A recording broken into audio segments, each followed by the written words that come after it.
जंगल में ऊंटों की मस्ती। गर्मियों की एक सुनहरी सुबह थी। रेगिस्तान के पास एक घना जंगल था जहां ऊंटों का एक बड़ा झुंड रहता था। यह ऊंट कोई आम ऊंट नहीं थे, बल्कि सबसे ज्यादा मस्तीखोर ऊंट थे। जैसे ही सूरज की किरणें रेत पर पड़ी, ऊंटों का हुजूम जंगल की तरफ निकल पड़ा।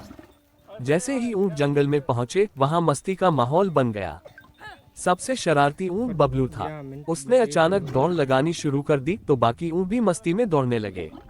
पूरा जंगल उनके धम धम की आवाज से गूंज उठा। कुछ ऊंट झाड़ियों में छिपकर एक दूसरे को चौंकाने लगे तो कुछ लंबी गर्दन बढ़ाकर पेड़ों से पत्तियां तोड़ तोड़कर खाने लगे। एक ऊंट गोलू को पानी में खेलना बहुत पसंद था। जैसे ही उसे एक छोटा सा तालाब दिखा, वह सीधे उसमें कूद पड़ा। पानी के छींटे उड़ने लगे और बाकी ऊंट भी मजे लेने के लिए पानी में घुस गए। कुछ ऊंट अपनी गर्दन से पानी के बुलबुले बनाने लगे तो कुछ ने मुंह भरकर पानी उगलना शुरू कर दिया। जंगल के तोते और बंदर भी यह नजारा देखकर ठहाके लगाने लगे। इतनी मस्ती के बाद ऊंटों को भूख लग गई। जंगल के बड़े पेड़ उनकी पसंदीदा जगह थे। कुछ ऊंट अपनी लंबी गर्दन ऊंची कर करके टहनियों के पत्ते तोड़ने लगे तो कुछ छोटे ऊंट उचक उचक कर पत्तियां पकड़ने की कोशिश कर रहे थे। बबलू ने एक शरारत की। उसने अचानक पास के ऊंट मोंटू की पूंछ खींच ली। मोंटू ने झटके से सिर घुमाया, लेकिन बबलू पहले ही भाग चुका था।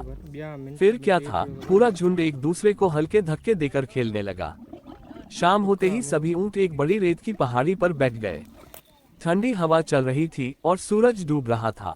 सब ऊंट शांति से बैठे आसमान के रंग बदलते देख रहे थे। लेकिन बबलू कहाँ मानने वाला था। उसने अपनी गर्दन झुकाए और पास बैठे गोलू की पीठ पर धक्का दे दिया। गोलू लुढ़क गया और फिर पूरा झुंड हंसी मजाक करने लगा। इस तरह ऊंटों का हुजूम जंगल में पूरे दिन मस्ती करता रहा और फिर थककर मीठी नींद सो गया ताकि अगले दिन फिर से धमाल मचा सके।